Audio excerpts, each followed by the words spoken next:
So every 3 months po yung abono natin guys. Ang tanong, may bunga na, pwede po ba daw ang abonuhan? Pwede po. Every 3 months po tayo, abono po tayo ngayon ng complete. Yara, gumamit po tayo ng winner. So ito, para lumaki siya ng gusto, so kailangan natin abonuhan yung lupa. Huwag lang nating i-side dress. Basta-basta na lang itatapon dyan. So maghuhukay po tayo gamit ang pala. Yun ang importante. Kaya tayo mag-aabono sa mga ganitong stage para po lumaki yung ating mga kakao. Sulit po siya, mabigat ang timbang. Quality yung ating beans. Huwag kayong mag-alala, kompleto po tayo dyan sa organic matter. Nag-aabono po tayo ng organic every year. Soil conditioner. Saka every 3 months yung synthetic na abono. Ganito guys, so hanggang ano lang tayo, 200 grams to 300 grams per puno. Depende sa laki ng puno. Simula tayo sa 200, so pinakamalaki 300.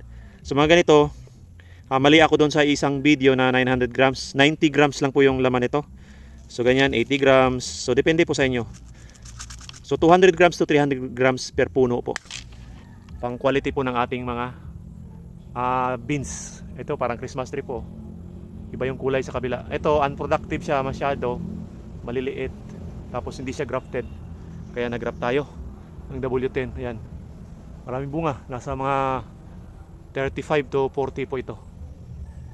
Right?